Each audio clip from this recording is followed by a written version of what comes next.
este primer tramo, por si recién toma contacto con nosotros, nos visita el doctor Julio César Befani, que es microbiólogo, infectólogo y epidemiólogo. El ébola es una enfermedad infecciosa viral aguda que produce fiebre hemorrágica en humanos y primates.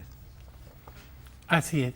Bueno, la fiebre como decimos nosotros, la EBE porque enfermedad virus del ébola, ya vieron que en medicina abreviamos todo, bueno, el ébola está dentro del grupo de las enfermedades de los síndromes febriles hemorrágicos o enfermedades hemorrágicas febriles.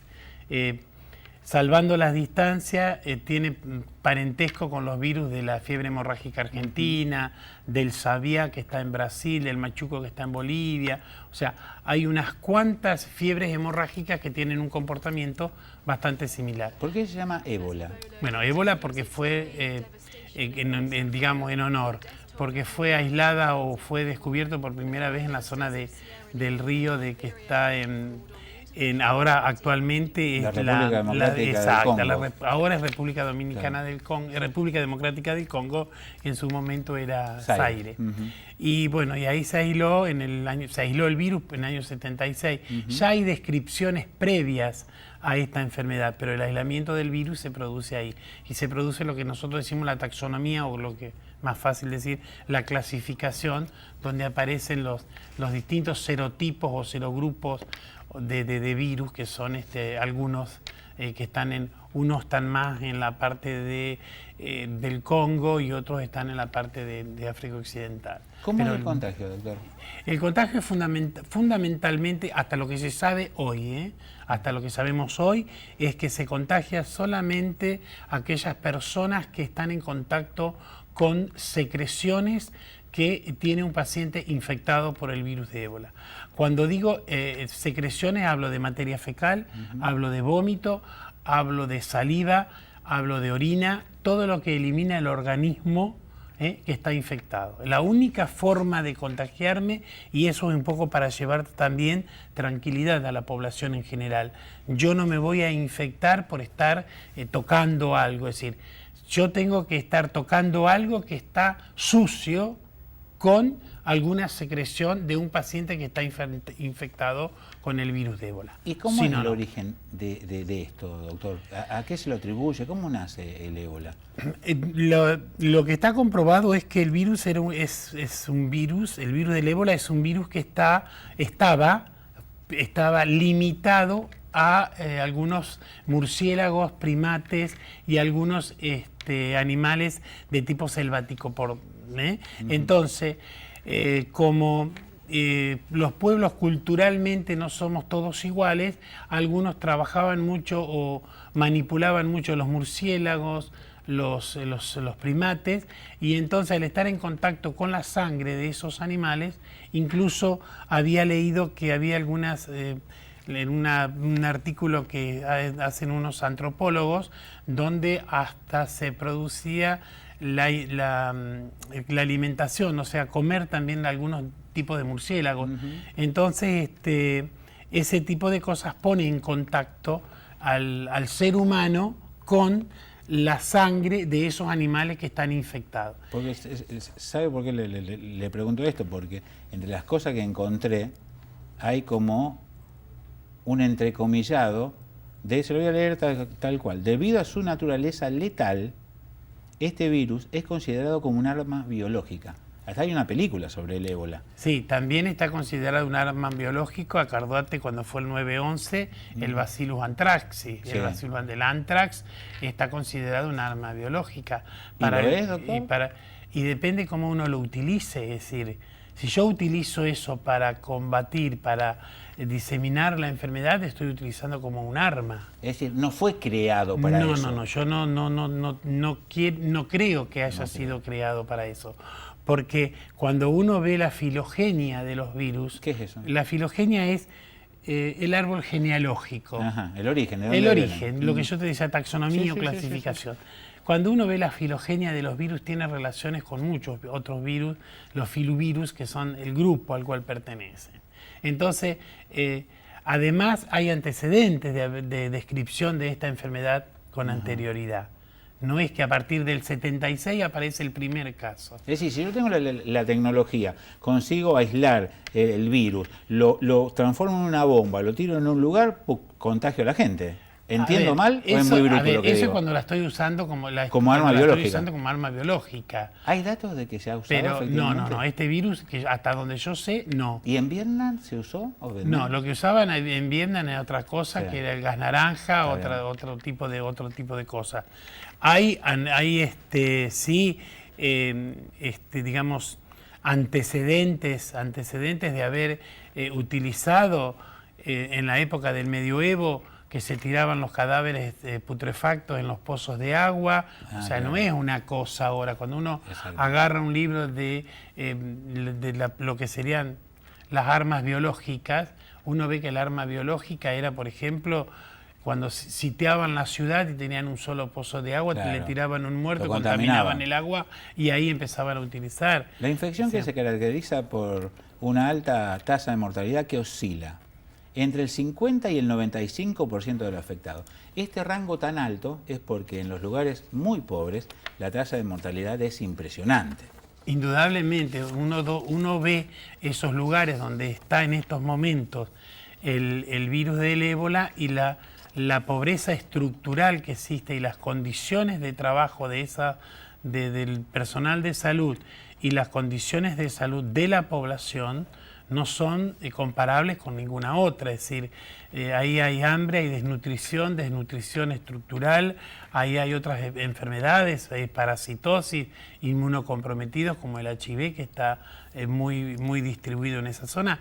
O sea, no es una sola enfermedad. Esta es otra más.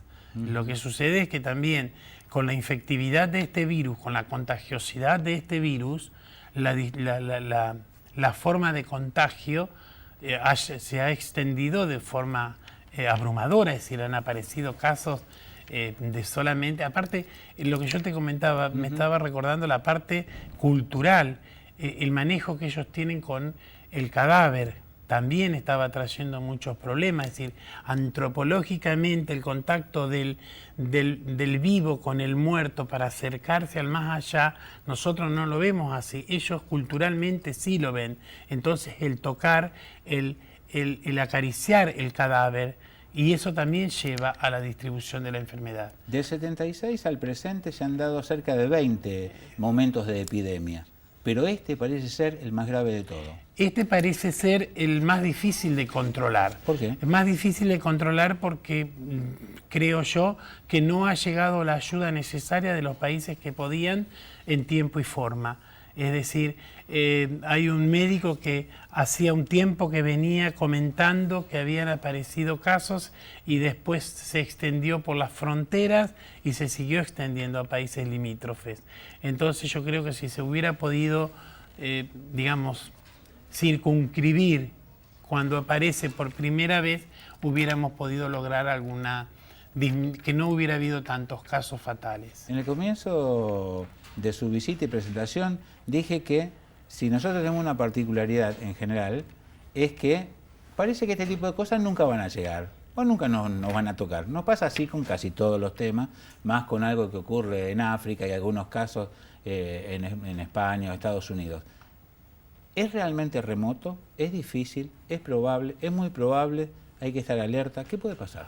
Nosotros desde el Ministerio de Salud, en el cual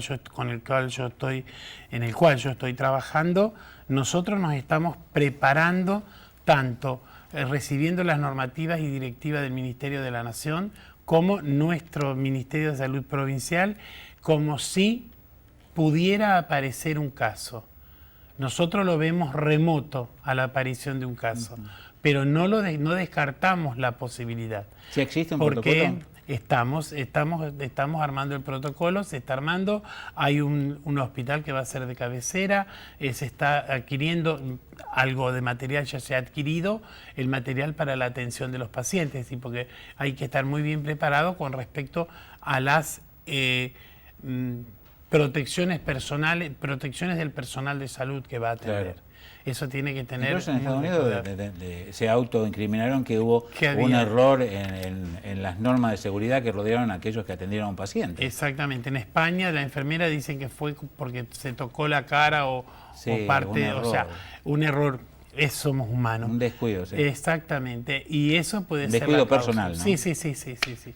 Por eso nosotros pensamos hacer un no simulacro, sino práctica de vestimenta, de vestirnos y desvestirnos, por decirlo de alguna Claro. manera, para estar preparados para el caso que aparezca. Otro tema muy polémico. En España se mató a un animalito, un perrito era, ¿no? Sí, se un mató el perrito. perro de la enfermera y se lo Sí. cremó porque se decía que podría llegar a haber estado enfermo. Y a partir de esto los grupos ecologistas, defensores de los animales, salieron a decir que no está comprobado científicamente que los perritos, que los animalitos domésticos transmitan a las personas. Habría que haber visto, habría que ver, primero, antes de hablar, de si ese perro no ha estado en un contacto estrecho con esa persona teniendo síntomas, teniendo diarrea, teniendo vómito, teniendo hemorragias. Ahí el riesgo también es para el animal, no únicamente para el humano. ¿Cómo se trata un caso? ¿Qué se le hace? Nosotros Porque actualmente... el margen, disculpe doctor que lo haya interrumpido, el margen de tiempo es muy limitado. Sí, nosotros tenemos, la enfermedad del ébola tiene un periodo de incubación que va de 2 a 21 días aproximadamente. En ese periodo de incubación no contagia, pero cuando aparecen los síntomas como es la fiebre, la diarrea, el vómito y las hemorragias, ahí empieza a contagiar. Ahí es donde más tenemos que cuidarnos de manipular los elementos, las secreciones de ese paciente.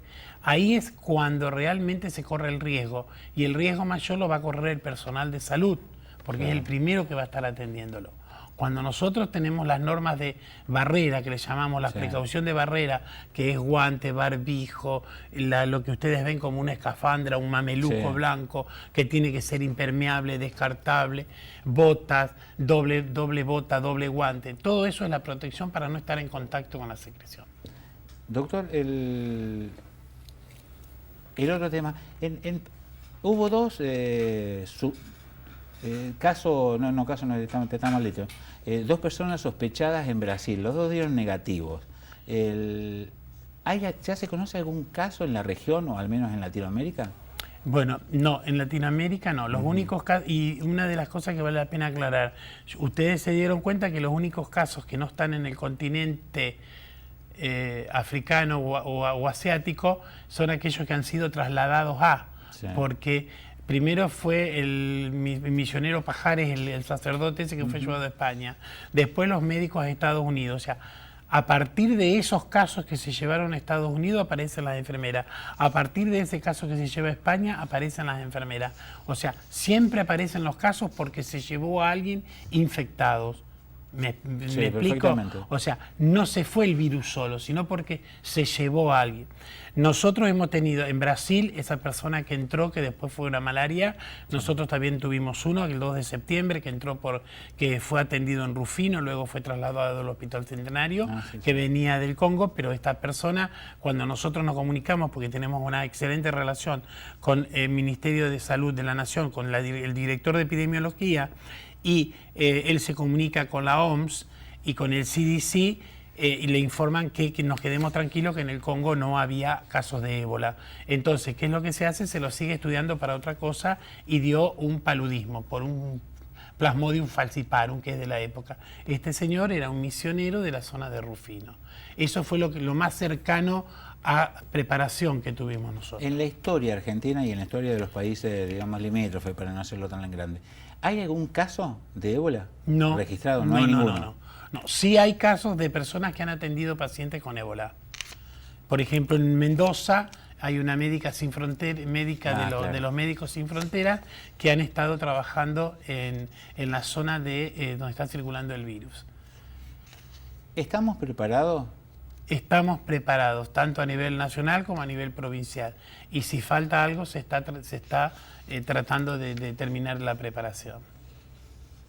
¿Me permite agradecerle por esta clase para No, un público no estudiantil de quinto o sexto año de medicina? No, por favor, es un gusto. Un gusto. Bueno, saludo a la gente de Paraná. Bueno. Que ya no vamos más al casino de Paraná, porque ahora lo tenemos acá. Antes No. se iba de vez en cuando. Sí, a ahorrar bueno, el gusto a Paraná. pero tenemos el casino el otro más cercano, el de Victoria, la ciudad de las 7 colinas, Sí. como Roma. Y de los platos voladores. También el Museo ¿Existen? del OVNI. Y como dicen las brujas, no sé, pero ¿Pero que, que las hay? que las hay, las hay. Hay que creer o reventar, como decían las nuestras. No, yo reventar no. Sí, No, te creo. Un gustazo, doctor. Encantado, Gracias, un placer. El doctor Julio César Befani, primer tramo de nuestro programa. Ya venimos con el 17 de octubre. Un cambio, una bisagra en la historia argentina. En segunditos nada más, la profesora historiadora Lizzy Ródenas.